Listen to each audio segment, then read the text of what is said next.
Hey guys, so today I'm so sorry for not posting yesterday, but anyways today we're reading 1 Kings chapter 3, and today's verse of the day is Romans 10 verse 9. If you declare with your mouth Jesus is Lord and believe in your heart that God raised him from the dead, you will be saved. Amen. So today we are reading 1 Kings chapter 3. 1 Kings chapter 3. Solomon made an alliance with Pharaoh king of Egypt and married his daughter. He brought her to the city of David until he finished building his palace and the temple of the Lord and the wall around Jerusalem. The people, however, were still sacrificing at the high places because a temple had not yet been built for the name of the Lord.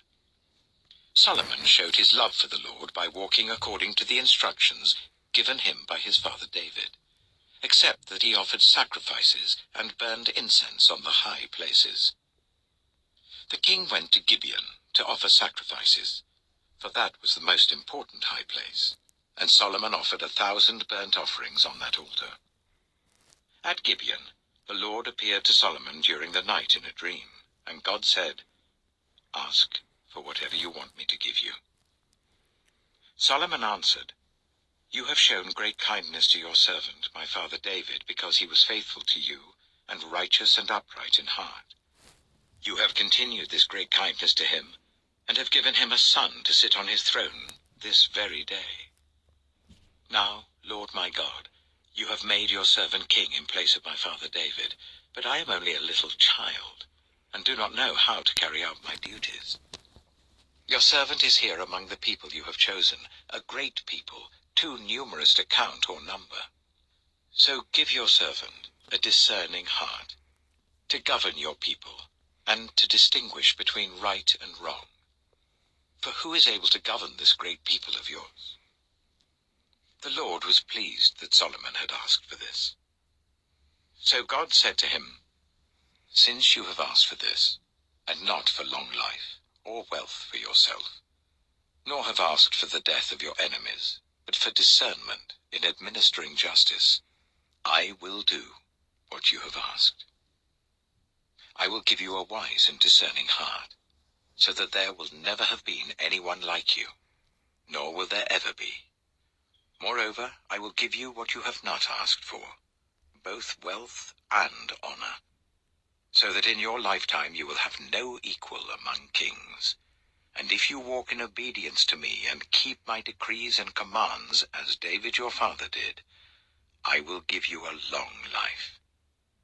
Then Solomon awoke, and he realized it had been a dream. He returned to Jerusalem, stood before the ark of the Lord's covenant, and sacrificed burnt offerings and fellowship offerings.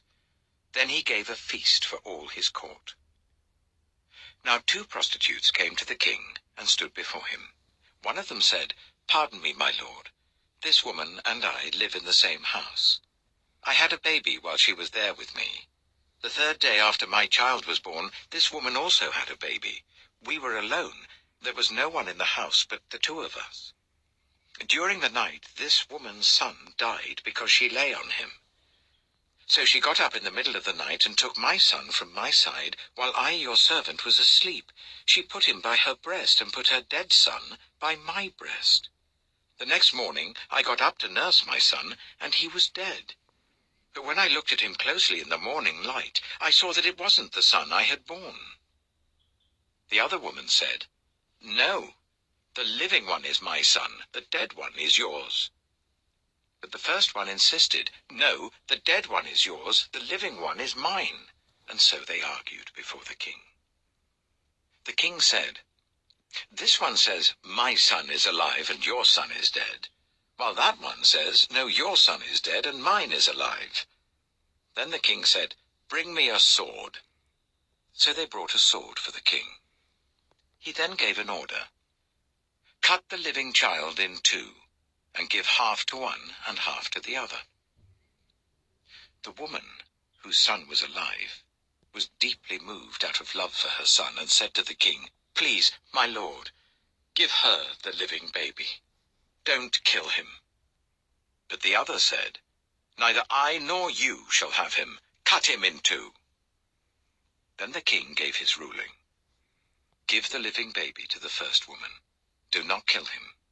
She is his mother. When all Israel heard the verdict the king had given, they held the king in awe, because they saw that he had wisdom from God to administer justice. Amen. So that was 1 Kings chapter 3. And tomorrow we'll go with 1 Kings chapter 4. I'm going to end the video off here, and you guys have a blessed night. Amen.